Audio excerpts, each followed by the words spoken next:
Here. Court's call to order.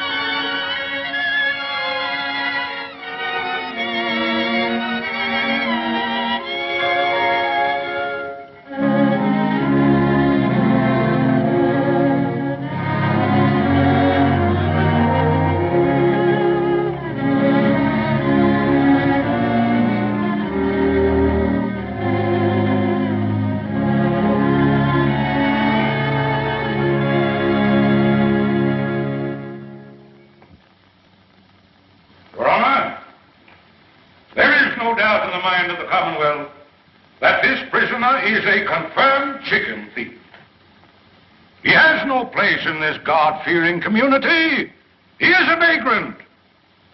He cometh from no man knows whence. Since arriving in our midst, he has been known to do no honest work. The Commonwealth of Kentucky asks, yea, demands, that he be adjudged guilty and sentenced to 6 months on the chain gang.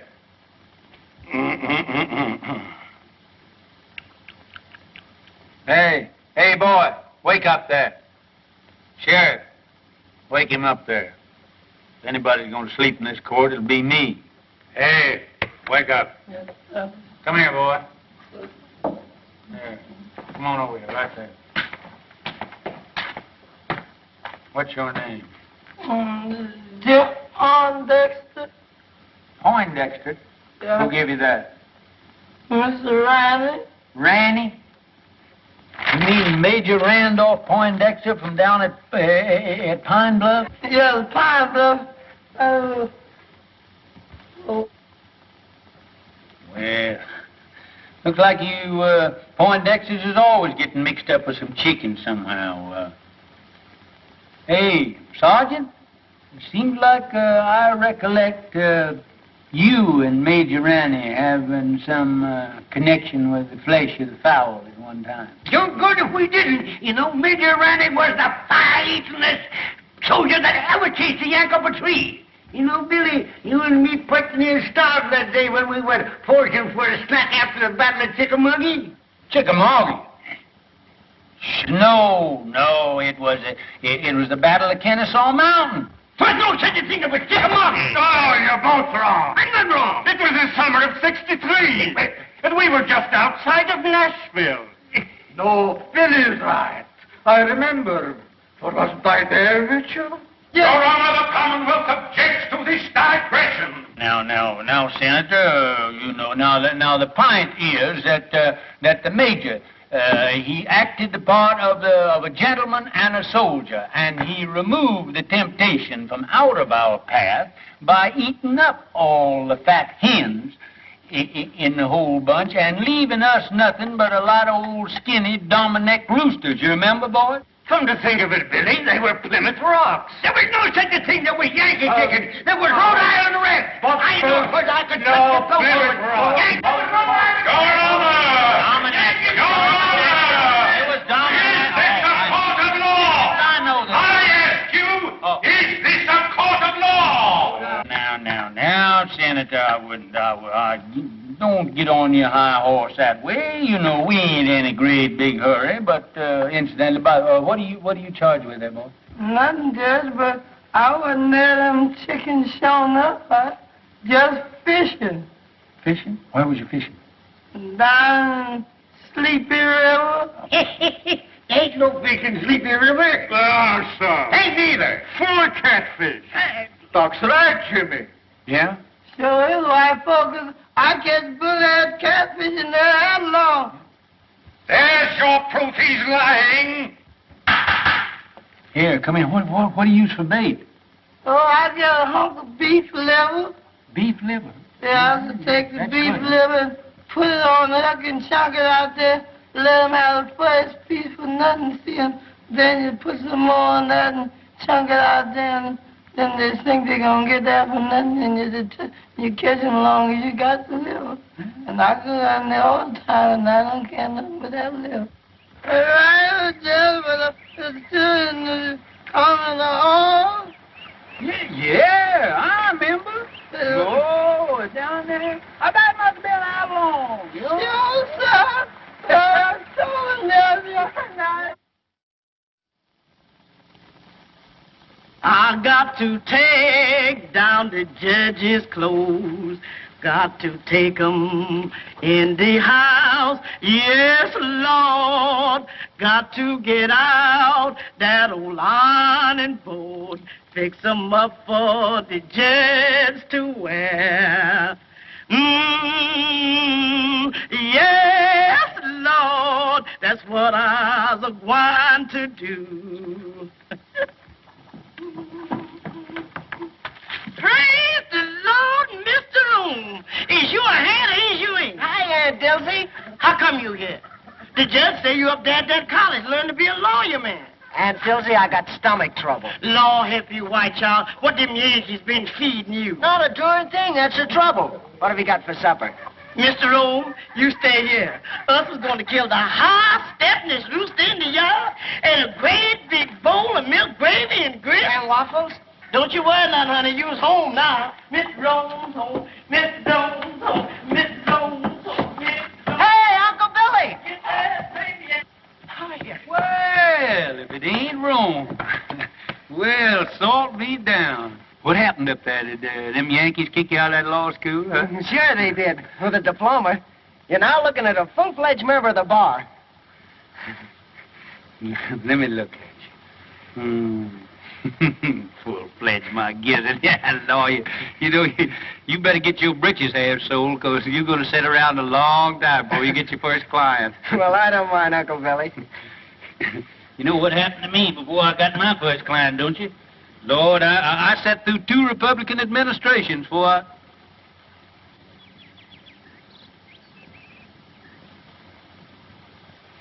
Who are you playing? Oh, I'm just doing a little practicing here for the championship.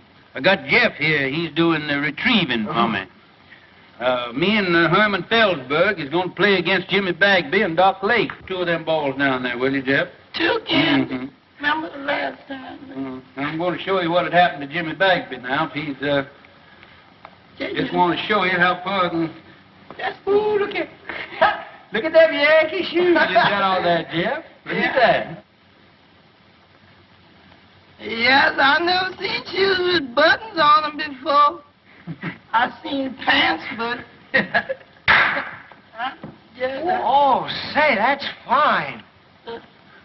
Oh, just take your button shoes with you and just step that off and see just how far it is. All right, I think that's Uncle about Bill. a record. 1, 2, 3, 4.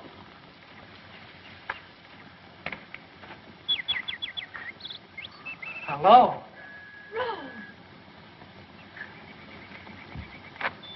Glad to see me? Why, I thought you were still up north. I got in this morning. How'd you know I was back here? Well, I didn't, but Uncle Why, you look pretty with those things. Isn't this a lovely spray? Mm-hmm. Now, young lady, I want to ask you a question. Please let me down, Rome. Miss Gillespie, will you please tell this court why you didn't answer my letters? I've got to go in. Really, I have. Now, tell the truth, the whole truth, and nothing but the truth, so help you. You know why. All I know is that you've changed since I went away. Well, that isn't it, Rome. It's just that we've grown up. You mean you don't like me anymore? Oh, Rome. Well, if my mother or anybody has said anything... Oh, Ellie Mae, I mean... Well, I'm old enough to choose my own friends. Please let me go. We've got to get this thing settled once and for all. I've got to go in. Really, I have. All right, then. I'm coming back tonight and find out what it's all about. You can't. I have an engagement. Who with? Fleming Talley.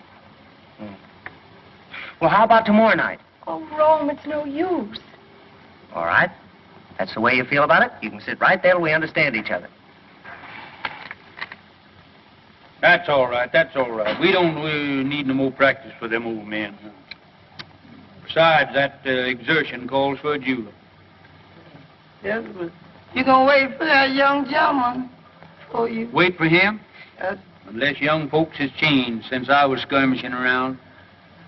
He won't be back for quite a while. Just look at that goat. Ain't that a pretty sight? What, that goat? There ain't nothing pretty in the world than two young folks in love in the spring. What do about that Oh, goat? goat, my Lord, ain't you got any sentiment? Ain't you got no girl? Wasn't you ever in love? Stand around here talking about a goat or something. But your mint, What about my mint? a goat in your mint bed. It's in my mint bed. Take Where? care. Act like you starved. Get him now. Bet you hungry. Don't look. Why, William Priest, Oh, hello, Carrie. this is a fine how do you do. What will the neighbors say? I'm ashamed of you. What's ailing you now? That gum goat come in here and eat up my mint bed there. I'll bet he must have been the ruination of 1,000,000 juleps. You and your precious mint juleps. A circuit court judge. Where's your dignity? Dignity? I don't reckon the Priest family will ever have to worry about dignity as long as you're alive and kicking. Well, it's a good thing somebody in this family has pride. I always told my brother when he married you that he saved the family name. Well, if he were living, he wouldn't be fooling around the front yard with a goat. That's not what I came for. Have you seen Rome? Oh, Rome? Rome? Oh, appears like I did see that son of yours around here a while ago. I expect he's downtown, though, now. Strutting around, showing off his button shoes. Now, don't you play possum with me. As if I didn't know you'd been encouraging that girl over there to set her cap for Rome. Carrie. If I didn't know that you had the biggest heart of any woman in the world, I'd think you're the most suspicious creature that ever come down the pipe. Never mind that. You come up on the porch. I want to talk to you.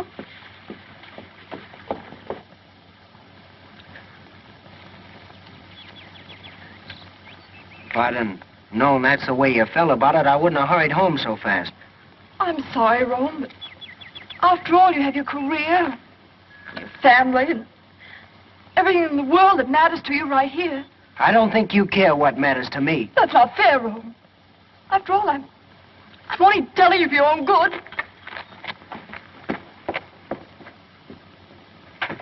William, I'm not a woman to beat about the bush. This business of Rome and that girl next door has got to stop. What do you got against Ellie Mae? She's an awful sweet girl, seems to me. She's got gumption, and she teaches school and supports herself. I don't want to be unkind. She may be a very nice girl and all that. But after all, Rome is one of the Kentucky priests. And the name of priest means something in Kentucky. Well, I've never heard that it meant intolerance. It means good stock and family pride. You know the kind of stock she comes from. Yeah. Her ma come to this town penniless and died giving birth to Ellie Mae. I remember the night. She was a frail little woman. Wasn't any bigger than Ellie Mae is now. And just as pretty. But who was her father? Well, nobody don't rightfully know. Well, family may not mean anything to you, but it means a whole lot to me. I'm not going to have my grandchildren come into the world under a cloud. You haven't by any chance picked Hod Maydew as a grandpappy, have you? Oh, I know you've never liked Senator Maydew, but you can't say anything against his folks.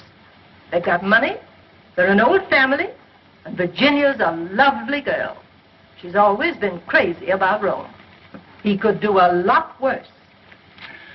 Well, I guess me and Rome, we ain't got anything to say about it. I knew you'd come around to my way. You gonna stay for supper, ain't you, Carrie? Not tonight, thank you, William. The daughters of the Confederacy are having a chicken supper at Kate Maydew's, and I'm late already. Looks like you daughters get more ferocious every year towards Yankees and fried chicken. You got your badge on there. Yes? Mighty pretty. Good night, William. Sometimes I I think you women got more badges and medals out of the soldiers did. Good night, Carrie.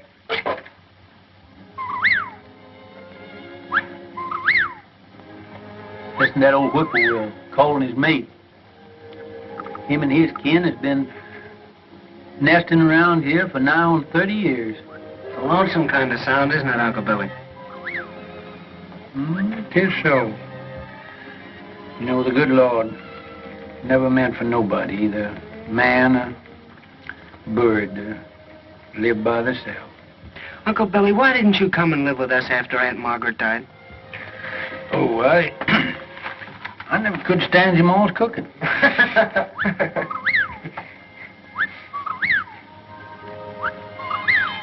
Oh, fine swing over there on that other porch. I wouldn't be surprised if they ain't a pretty girl sitting in it now. She's got another fella tonight. Ellie Mae sure is pretty. Fella gets her will certainly have to do some prancing, he can't sit around and look glum all the time. There he is now. Who? That Flem Tally.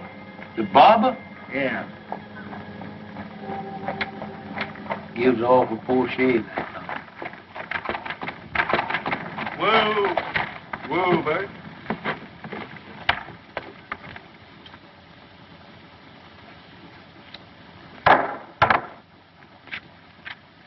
Yeah, I am, honey.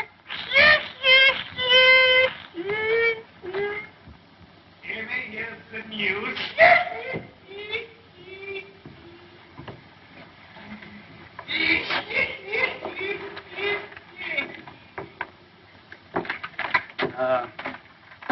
Son, there ain't nothing will get your mind off women folks like work. Will you run back in my library there and get my old Kentucky Code of Statutes? It's an old calfskin book up on the top shelf there. That gets me, that brain there. Long years, I'm just gonna see if I can't stop him.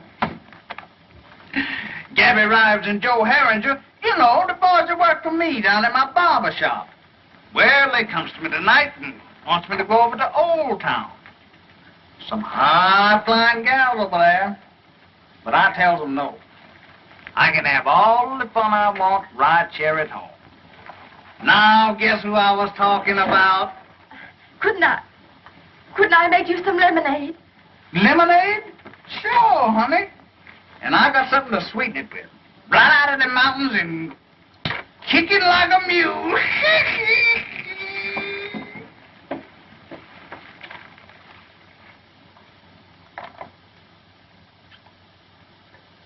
Jack! Oh, Jack, you see anything of Mr. Flem Tally, the barber man around here? No, what'll he be doing around here? I don't know, Judge, but they're headed this way for him.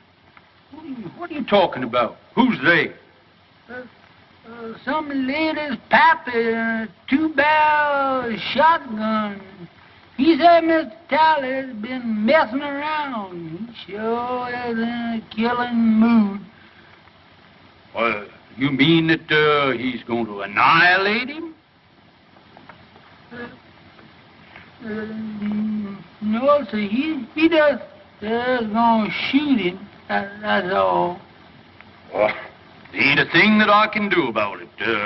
My job don't stop until they've got him all laid out in the morgue, full of buckshot, cold and dead, and ready for burial. Then I steps in. But you, Judge, you are the law. Oh, I can't do a thing about it, as I said before, until the shooting is over. And then I'll certainly see that the murderer gets a fair trial.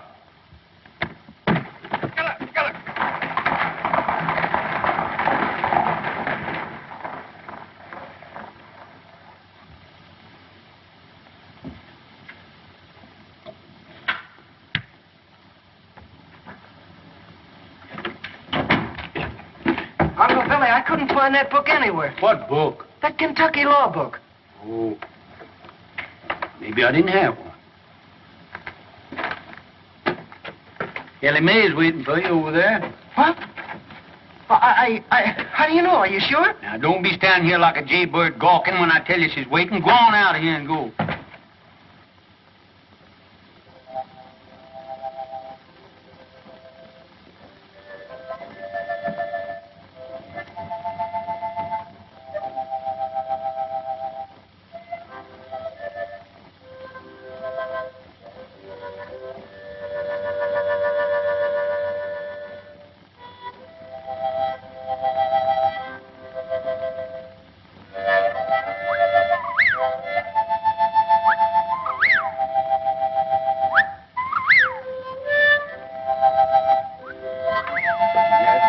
Whippoorwill. Mighty poor company on a night like this. Good night, Dad.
Long time, honey, since you and the babies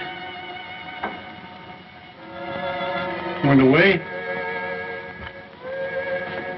Oh, Rome come home tonight.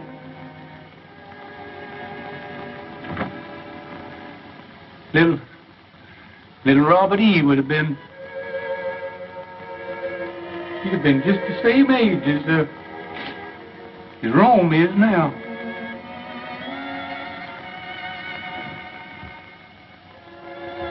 I guess it's Rome coming home is what makes it seem more lonesome than ever around here.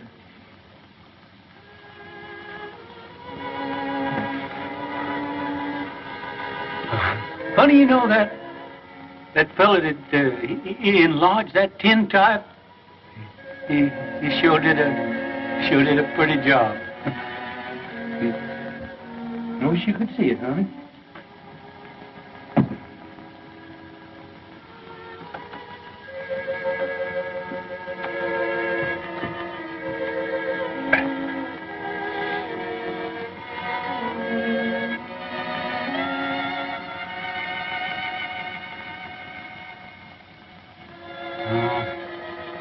See, that fella put that gilt on there was regular humbug.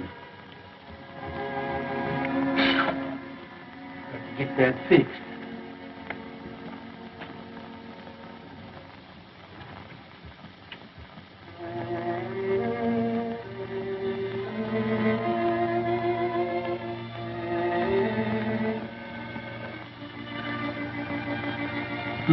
Honey, it sure is a pretty night. Been awful late spring. But I don't know when I've seen the flowers looking better this time of year.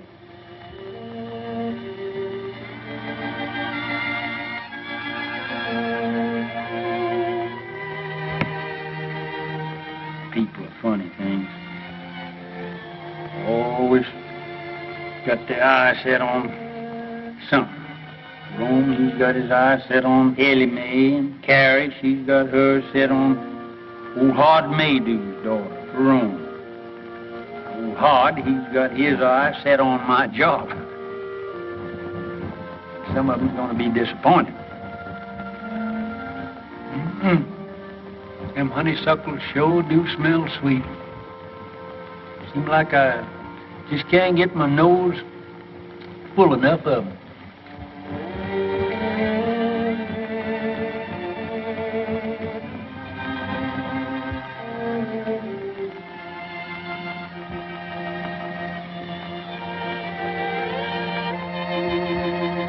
That burn, honey. There's Bob Gillis over there at the grave.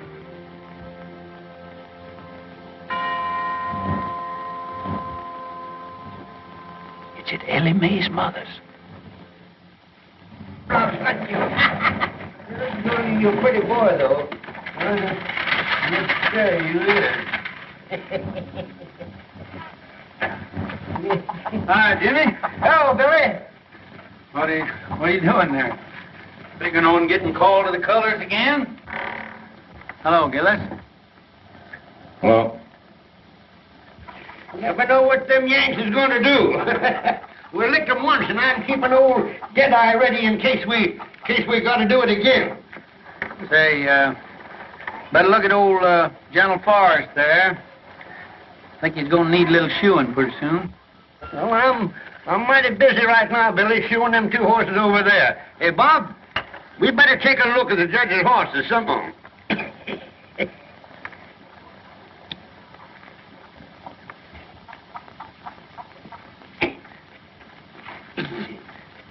Now, Snifter, good corn. You can smell the feet of the boy that plowed it.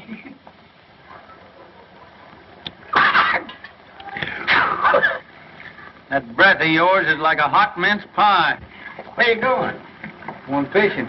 Sleepy River. Sleepy River. Why don't you fish in the trough there? Need shoeing?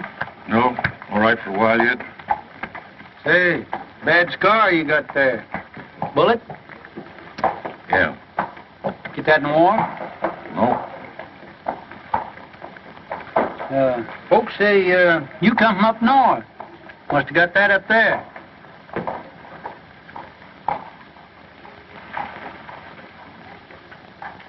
We'll talk to Jeff first, find out anything. Hey, wake up here. Somebody come along, steal the horse, and leave you sitting here holding the line.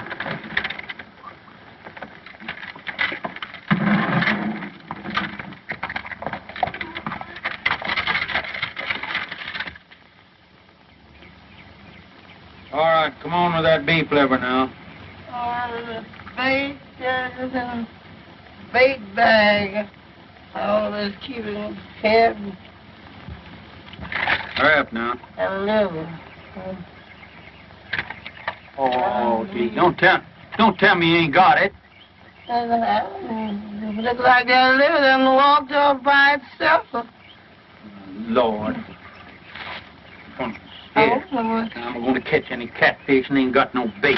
Take this dime now and hurry on back to town and get me that beef liver. All right, sir. Hurry up now. All right. Actually running now. This is the way it is. You going to put your shoes on? Look, I'm saving in case my feet wear out. And then I have them. Much sitting around as you do. It won't be your feet that'll wear out.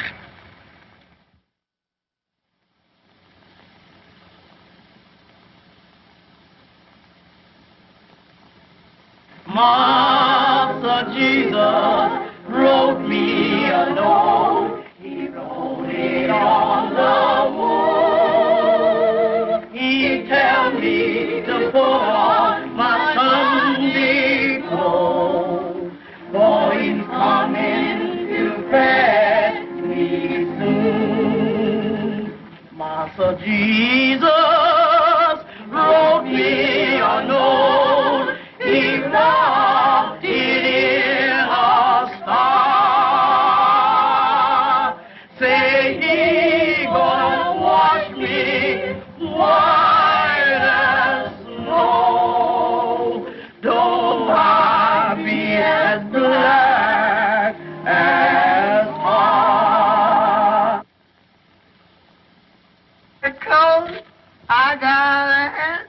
good old pretty vest hanging up in there doing nothing.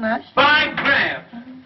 Well, plague take you, I thought I told you to stay away from that Yeah, vest. but Judge, it got hung up on Yeah, you got my coat on there, too. Yes, but this old skunk coat. Skunk coat? I mean possum. What do you mean, possum? Rabbit. Rabbit? Say, listen, every inch of that is raccoon. Better be raccoon. I took it off a rich Yankee. Now you get in there and put them things away from there. Better get on over at that festival there. Dilsey might be needing you, too. How are you, Judge? Just Oliver, Reverend, just Oliver. I'm afraid it takes ice cream and cake to get you old soldiers out of it, Judge. Yeah, if the Lord ever gets in a jam, why, he knows who to call on. That's right. Going to church isn't everything there is to it. Evening, Senator. Good evening, Reverend. Good evening, Judge Breeze. Good evening, Rod. There's one of our best churchgoers. Yes, it's surprising how far some men will go to get a few votes. Too bad we didn't get rid of him and get him off up to Congress there after him spending that term in the state Senate. I understand he thinks you deprived him of that honor. Me? Great Democratic Party and Thomas Jefferson. Evidently, the senator doesn't see it that way. Tell me that his cases in your court have taken on the appearance of a personal feud now that he's a candidate for your job. Oh, I wouldn't say that, Ashby.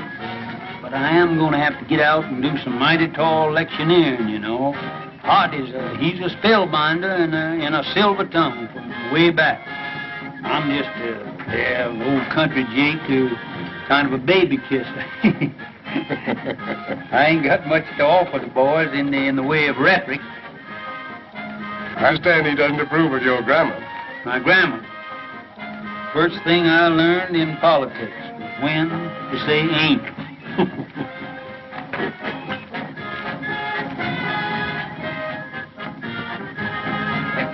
Speaking of ice cream, did I ever tell you about Shiloh? Didn't I? Wait a minute, Doc. Wait a minute. How did you hear this? Well, come here. Come on back here. Let me hear this.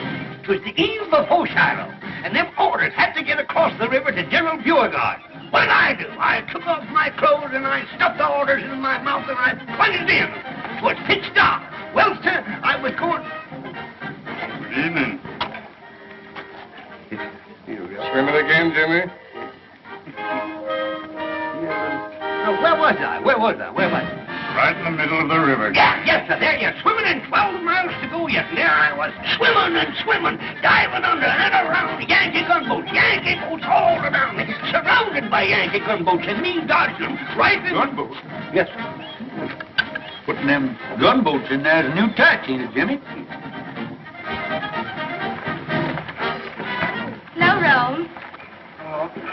Now, don't you young people think you have to entertain us old folks?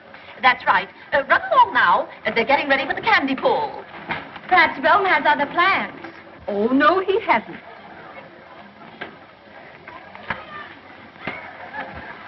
I declare, Virginia gets prettier every time I see her. And I know you're happy to have Rome at home again. Oh, he's such a nice boy. Don't they look fine together? Look at them, Horace. Ah, yes. Youth, beauty. Why, I remember when I first crossed the threshold of my young manhood and listened to the sweet murmurings of my heart.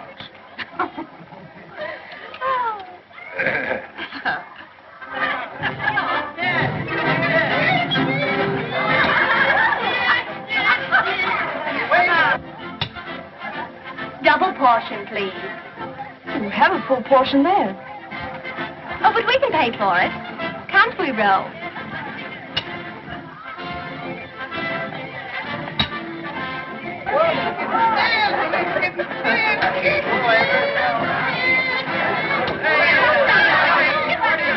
Gentlemen, I propose to conduct my campaign on a dignified basis. No personality. Others may censure the homespun manners of Judge Priest on the bench. Not I. Others may question the methods by which he has held political control of the county for a quarter of a century. Not I. So, gentlemen, merit alone will count in the forthcoming election. Where have you been keeping yourself, Rose? I think you've forgotten where I live. Nothing like that. Mother and Daddy are always teasing me about you. I tell them you don't care anything about me. Bet you have a girl up north. Well, even if I did have, haven't you got every boy in town on your string? Oh, those stick in the mud. They make me tired. Besides, I've been waiting for somebody else.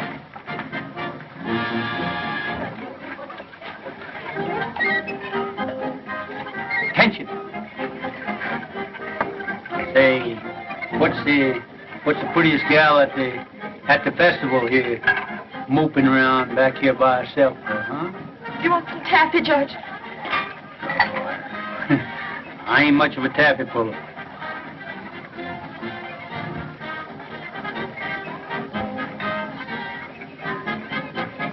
On second thoughts, you can give me a wad of that, too. All right, put the butter on your hands first.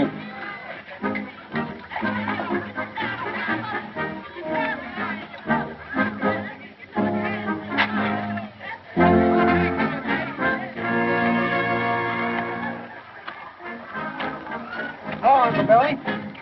Oh, no. You ain't doing that right. What's the matter with it? Here, let me see your hand. You ain't got no butter on there, no wonder. Here, let me show you. Here, put mine in here. Let me show you. There. Go on up there. Run on up there and put some more stickum on your hand there. Go on, right up there. All right, Uncle Billy. That's it. Now, here. Put that right over in there now. Now, here. Now, that's the thing. Candy pulling, you got to keep your mind right on it. Look, that's how you're getting it all on your hand. Keep your mind on what you're doing there now. Lord, you pulling candy with champion candy puller of this neighborhood now.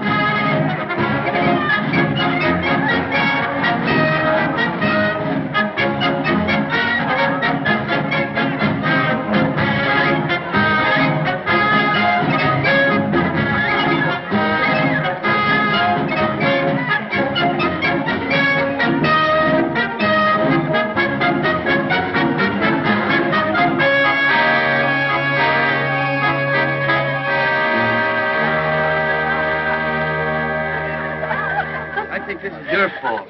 The sun shines bright in my old Kentucky home. This summer, the darkies are gay. The corn tops rise and the meadows in the blue, while the birds make music all the day. Weep no more, my lady. Oh, weep no more today. We will sing one song of my old Kentucky home, of my old Kentucky home, far away.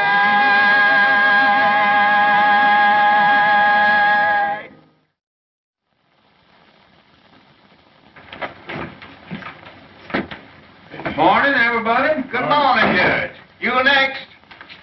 Say, Clem, you got the only lively spot in town. Here, Gabby, what's the latest news in the paper this morning? Hello, Lige. Howdy, Judge. Say, you ain't been in lately, have you? Good morning, Mr.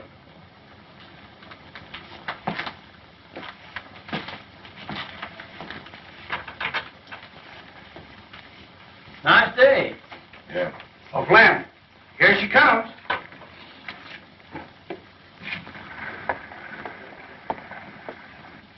And does she like her Flemish? Hey, Flem, when you two getting hitched? Don't know it. I heard nobody talking about marriage. You ain't scared of no shotgun wedding, are you? Not as long as she ain't got no paw.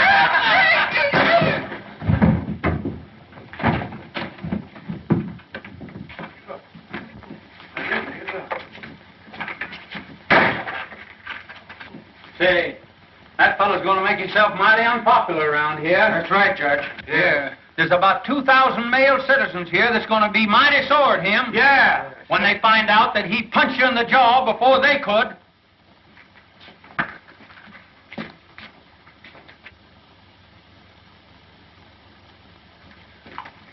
Yes, he's going to be awful unpopular around here.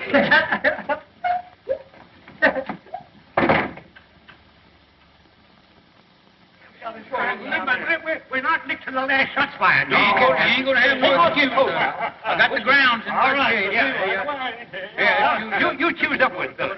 There you go. Yeah. 1, 2. Oh, your hand took it. Who starts, Herman? Yes, sir.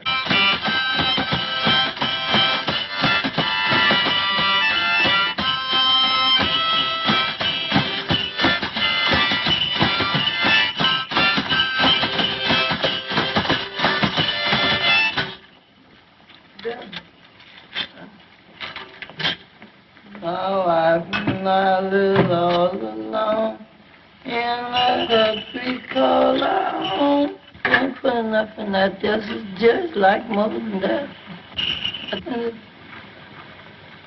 Yeah, and I got to spare one of them. Desperate. Serious. I ain't trying to take it with the jig out of his leg. Always got it trying to... Hey! Cut them monkey shines. How you expect a judge to win that croquet game with no solace in his stomach? Hey, Dusty, you done forgot the jug. The jug here. All right, you can't say I never told you now. Leaving somebody here with all this stuff. I bet she gonna blame me for... Don't see you around much. No. Kind of keep to yourself, don't you? Yeah.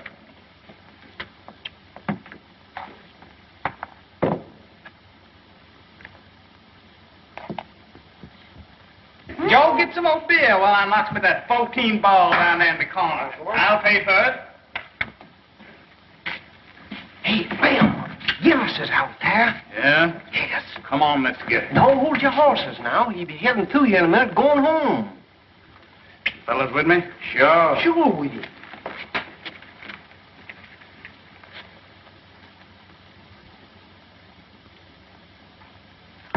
Another? Nope.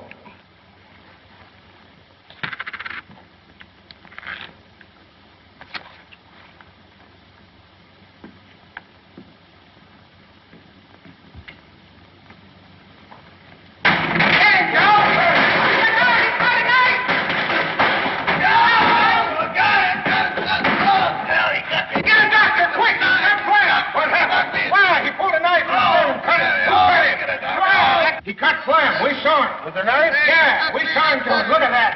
Cut it. Well, that blacksmith dog. We're not prepared, King. Get a doctor.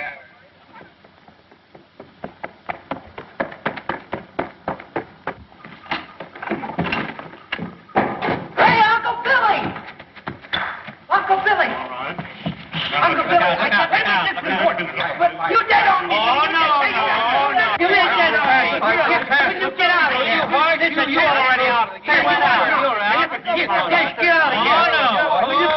Oh, no. Go on. Yeah, get away. Uncle Billy.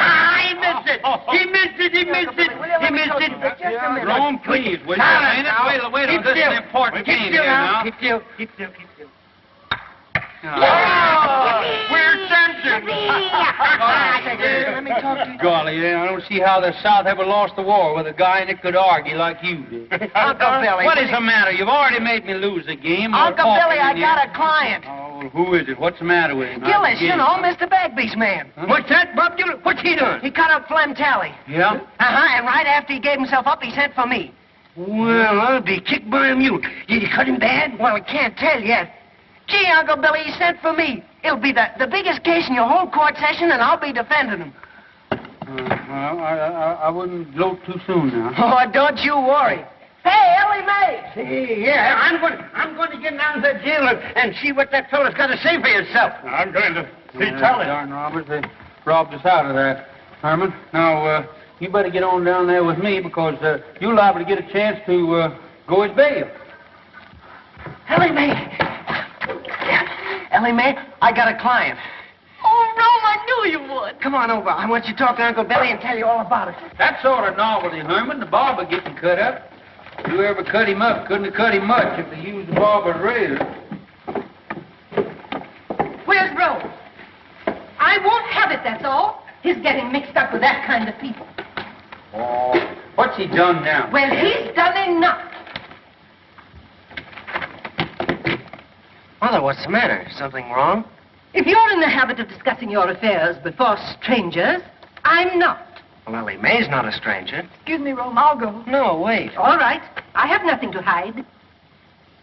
Carrie, what's the matter? Have you been out in the sun too much? You shut up, William Priest. I hold you responsible for everything that's happened. Are you going to defend that man? Mr. Gillis? You bet I am. Oh, no, you're not. Mother, what do you mean I'm not? I suppose you know what's behind this drunken brawl? No? Well, then I'll tell you. They were fighting over that girl in a saloon. Mother, that's not so. Carrie, you can accumulate more misinformation in a shorter time than anybody who told you all this rigmarole. Virginia made you. Who? Virginia made you. Oh. She got it straight from her father. And brought it straight to you. She wanted to warn Rome. I know you've never liked me, Mrs. Priest. I know you've tried to stop Rome from going with me. And I know you think I'm not good enough for him. But let me tell you something. If Rome were half as mean as you are, he wouldn't be good enough for me. Well, of all things. Carrie, looks like you run second. Oh, no, I don't. If Rome's father were alive, he'd back me up. Rome's already got himself talked about all over town with this girl, and I'm not going to have him publicly defending her in court. Well, Rome, see how your mother feels about it, so looks like you lost your first client. It's certainly hard to get, too. No, Uncle Billy, I haven't lost anything. Rome? Mother, I think I'm old enough to know my own mind. I said I'd defend Mr. Gillis, and I'm going to go through with it.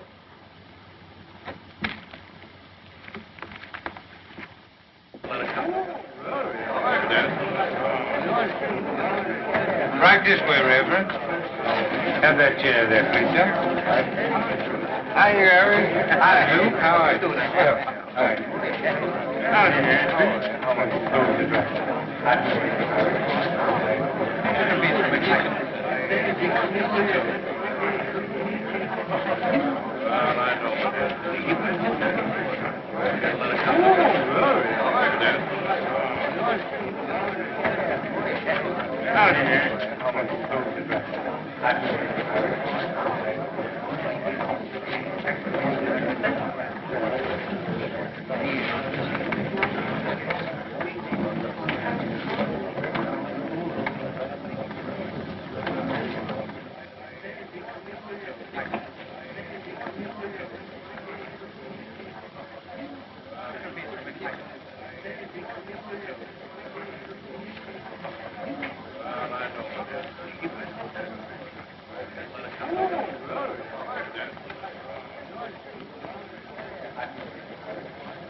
Court now called to order. We'll have a long session. May it please the court. I would point out that for many years, a political and personal difference has existed between your honor and myself. Now that I am a candidate for the exalted office which you have held for so many years, those differences have reached a point where, for the protection of the people, I must demand an impartial trial judge. Perhaps I'm getting deaf, but the fact had never reached me before. Are you insinuating that you won't get full justice in this court? I maintain that my language was sufficiently plain for any comprehension, however obtuse. But I will make it even franker. I charge, in the presence of two witnesses, you took sides with the defendant Gillis in a prior attack upon this plaintiff. I've been sitting on this bench for nigh on 20 years, and nobody has ever asked me to step down. I'll file an affidavit of prejudice.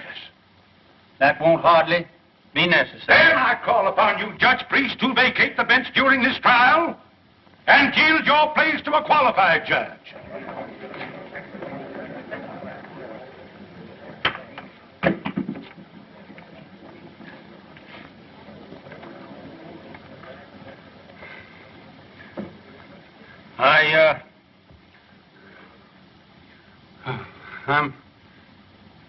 I'm not denying, Senator, that you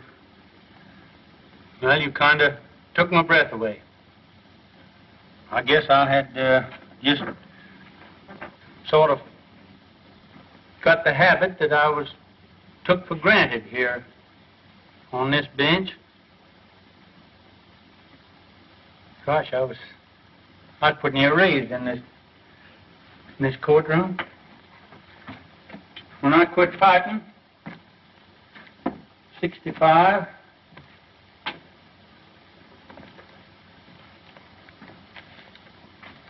for what we thought was right, I kind of calmed down, found out I couldn't lick the whole United States. I come back here to my hometown, and I put up my shingle. It wasn't long before I was sitting on that bench. Maybe I did have a hankering for the spirit of the law, not the letter. But as far as I know, nobody ever found cause to complain till now. Now, you jury, you forget everything that I've said. And my feelings has no place in the records of this trial. Now, if you will excuse me, neither side has any objection. I'd like to ask the Honorable Floyd Fairley if he won't come up here and take my place on the bench.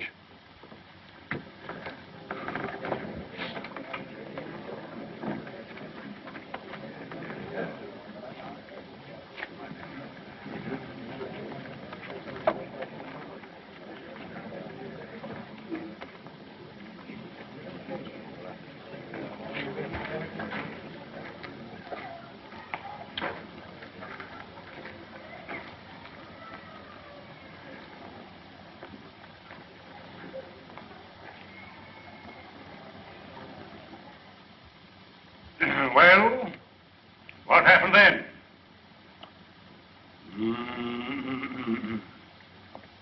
Gentlemen of the jury, in plain language, the defendant here burst in upon these three worthy citizens I object, Your Honor. I deny that my client ever burst into any place or anything. Objection sustained. So be it, Your Honor. Nevertheless, I shall demonstrate that my young friend's client here did burst into something. That armed with a lethal weapon, to wit, a dirk, dagger, or knife of deadly length and deadly sharpness, he burst into Mr. Talley's quivering flesh. I object, Your Honor. Objection sustained. Your Honor's humble servant bows to Your Honor's august ruling. In due time, Mr. Talley's scarred and mutilated person will bespeak the verity of my claim with a silent eloquence far exceeding the powers of my poor tongue.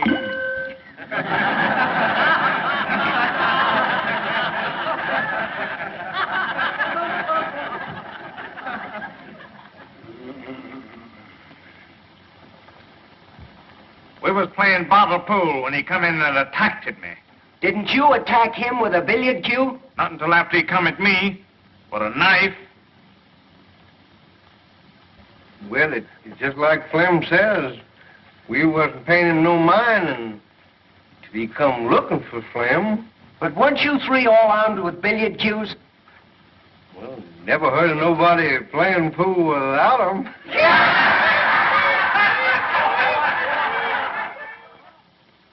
It's just like Flamin' Joe says. He come in looking for trouble. You don't like the defendant, do you? Who does?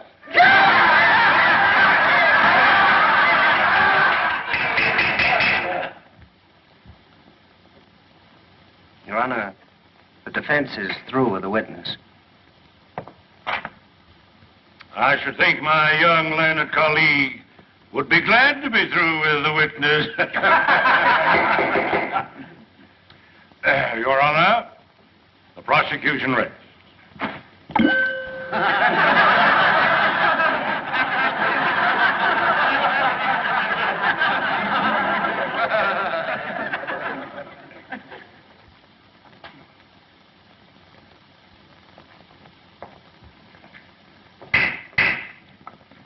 Before the defense proceeds, this court recesses for half an hour.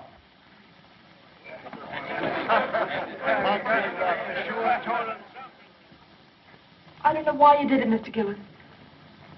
The Judge Priest told me what happened in the barber shop. Oh, you've got to tell the jury. They'd never convict you in a million years if they knew you were defending a girl's name. Don't you see? You can't think of me now. You've got to think of yourself. Look, Mr. Gillis, I don't want to bring Ellie Mae's name into this thing any more than you do. But she's right. They can give you 10 years for assault. And the way Maydew's working on the jury, they'll give you the limit. Well, you've got to tell the truth, Mr. Gillis. Don't you see? You've got to. I ain't going to tell him anything.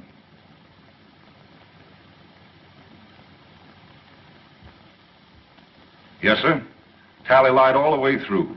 And Herringer and Gab Ride, they lied too. It was 3 against 1 in Billy Gaynor's back room, and it's 3 against 1 in this here courtroom. Have you ever been in any other cutting scrape in town before? No, sir. That's all. One moment.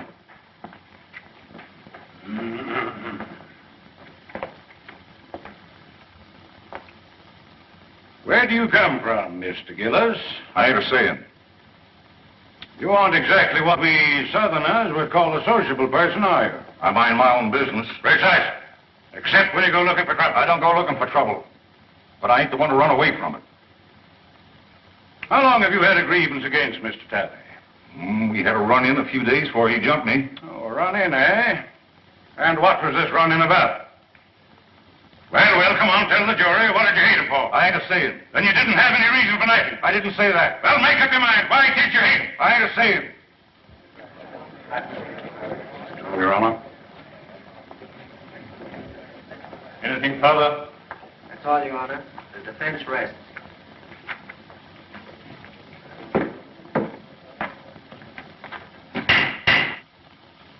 This court will adjourn till tomorrow morning. It is our hope that the summations will be brief, so that we may all attend the reunion ceremonies, which begin at noon.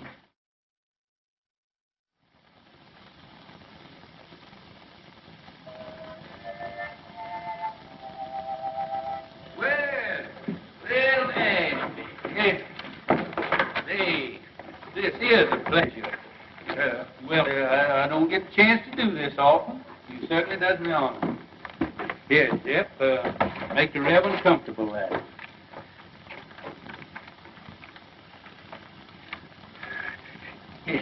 It looks like you kind of caught me red-handed there.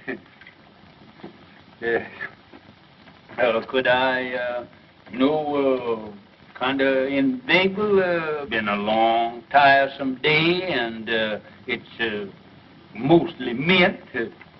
No, thank you, William. I appreciate your sympathy. You know, I kind of thought that you'd be working on your Memorial Day address for tomorrow. Now, that'll take care of itself. What I'm worried about is this poor devil of a Gillis. You know Gillis? My trade takes me into queer quarters sometimes. Well, I feel just as sorry for that fella Gillis as you do, but I'm plumb out of it. Hart got the best of me. He sure did. Case is closed. It's all settled. I don't think Hart will, he'll be fool enough to reopen the case for nobody or nothing.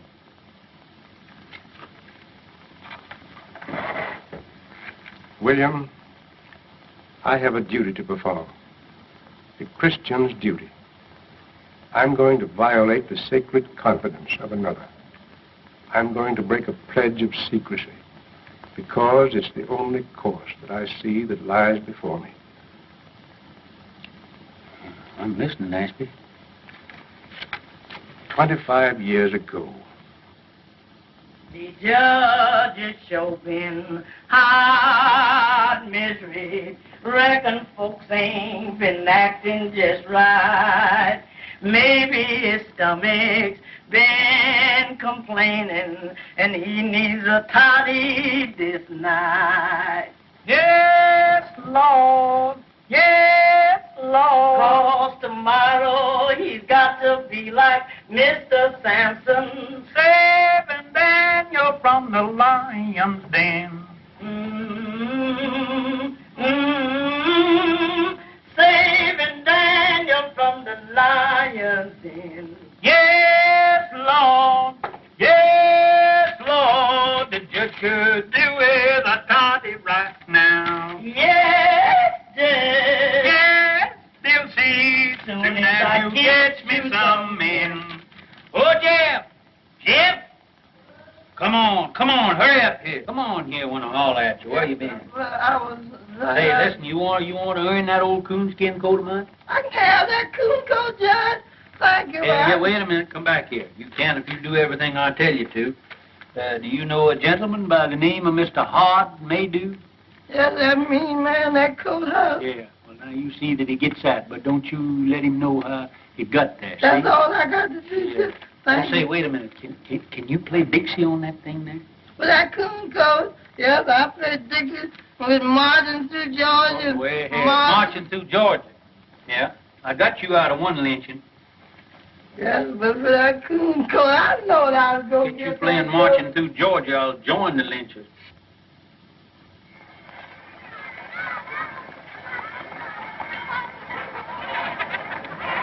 Hello, children.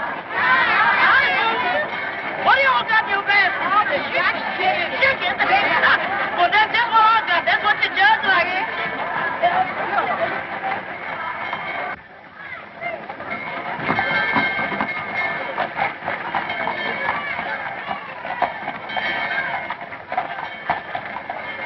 Hey, the jury's coming in. What? Hey, Lem, come on, the jury's coming in. I'm telling you, Sheriff, we've lost the bass drum. How could you lose a bass drum? Someone stole it. We need it for the parade.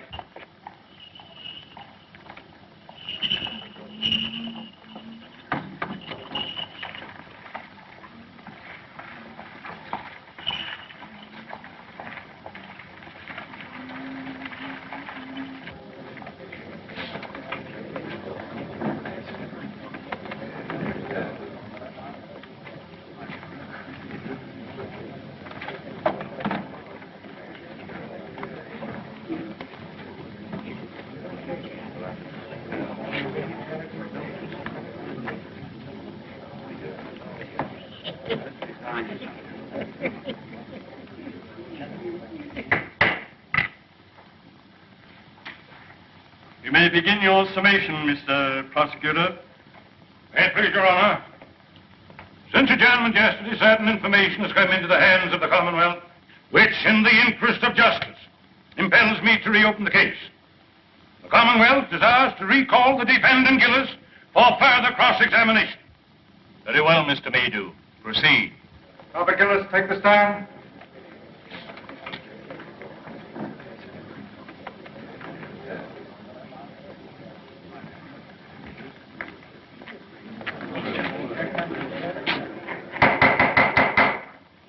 Your Honor, as I recollect our procedure, for the time being, I'm an ordinary member of the bar. In good standing? Not ordinary, sir, but absolutely in good standing. Thank you, sir. Thank you, Con. Then I have the honor of announcing myself as Associate Counsel for the defense.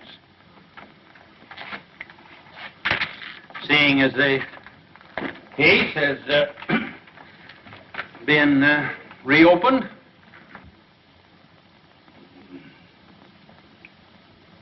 Mr. Gillis, were you always a man of turbulent and violent nature? Always left them alone, has left me alone. Is that so? What was the name of the man you once upon a time murdered? I never looked on it as no, it wasn't murdered. A man was killed, wasn't he? Yes. And they stuck you in jail, didn't they? Yes. And they charged you with murder, didn't they? Yes. And the jury found you guilty, didn't they? Yes. Were you sentenced to be hung? No, I went up for life. Did you escape or were you pardoned? I ain't a saying. And I won't tell you no more no matter what you ask me. You don't need to.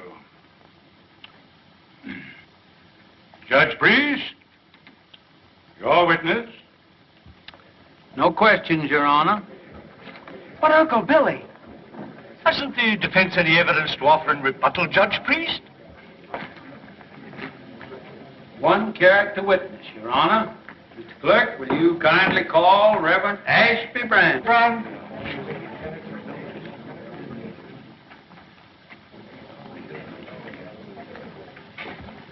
You solemnly swear to tell the truth, the whole truth, and nothing but the truth in the case now pending in this court? I do.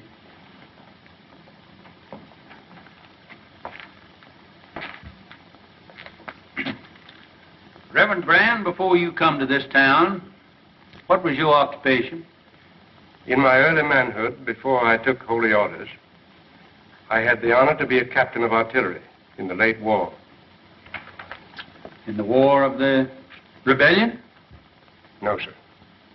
The war for the Southern Confederacy. Yes, sir. You're right, sir. That's right. He's right.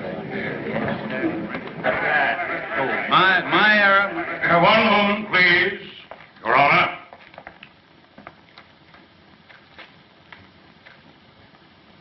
I yield to no man in love and everlasting devotion to that sacred lost cause for which my people fought and bled. But though I cherish all those dear and everlasting memories, which even the bare mention of that great conflict must awaken in every true Kentuckian's bosom, I fail to see any possible connection between this reverend gentleman's military record and the guilt of this man, Gillis.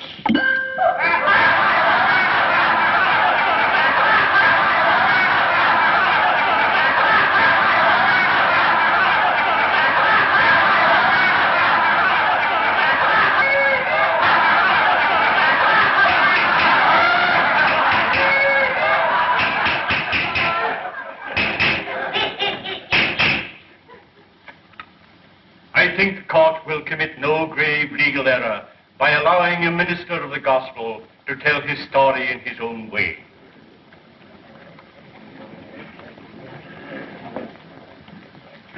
Meander along, Reverend Brand. As many of you know, I am a Virginian. On the day my state seceded from the Union, I enlisted. I was a private in Penn's Virginia Battery. By the latter end of the 3rd year, I was in command of that battery. All the officers ranking me had been killed or disabled. We lost heavily at Chancellorsville. And at Fredericksburg, we were almost wiped out. We kept our field pieces. We kept our pieces until the end.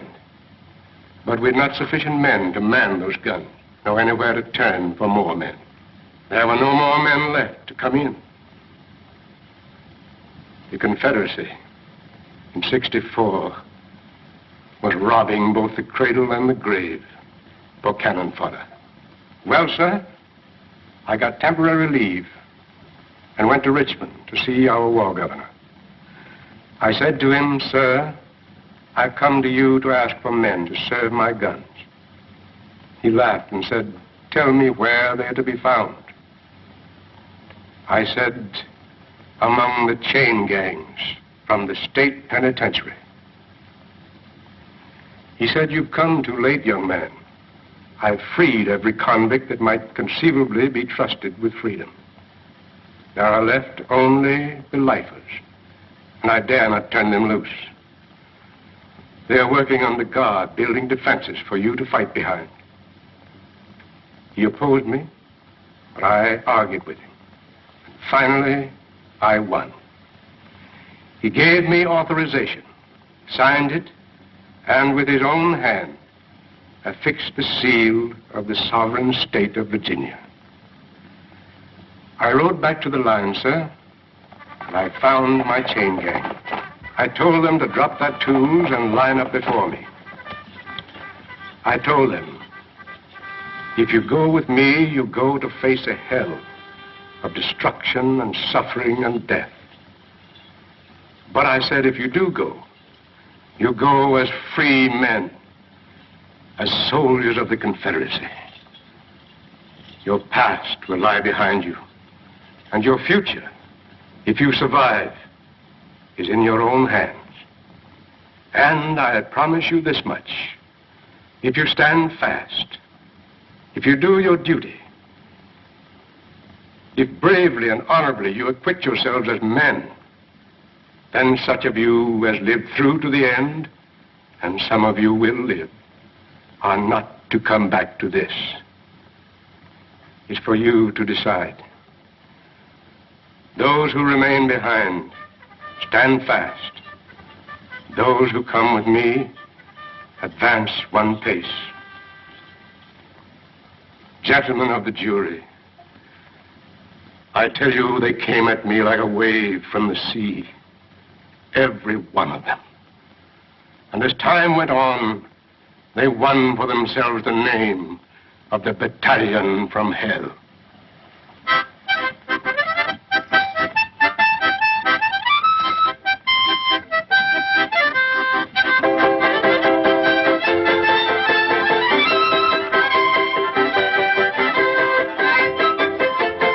Those men, those fellows, with the scars of their shekels still on their legs, they fought for the South like men, none better. And they died like men, most of them. I was one of those men of whom I wish to speak a special word of tribute. He stood out for his courage and his fidelity, for his worth as a soldier and a man. Most of all, for his invariable truthfulness under all circumstances. He was from the mountains of my own state, a man who spoke little, but did much. I saw him once go out under fire during a battle to rescue at his own risk a wounded Union officer who lay there helpless between the lines. Another time, our stars and bars was wrested from our hands. We fought breast to breast that day.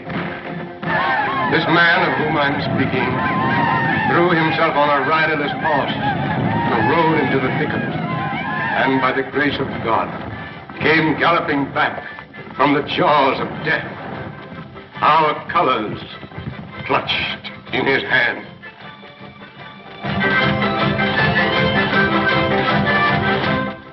And another day, when every man who served his gun, excepting him, was down, I saw him when the Union infantry charged, sitting astraddle his useless gun, and with a rammer for his only weapon, waiting for the enemy to come within reach. The countercharge from our infantry saved him.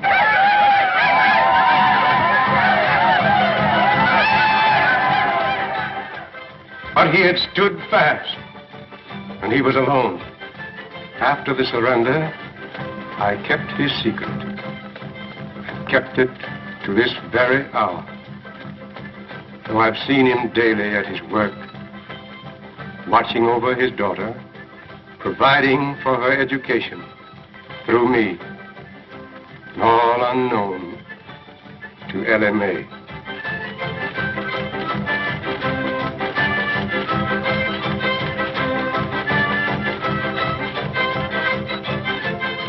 Gentlemen, as a soldier, I knew that man as Roger Gillespie.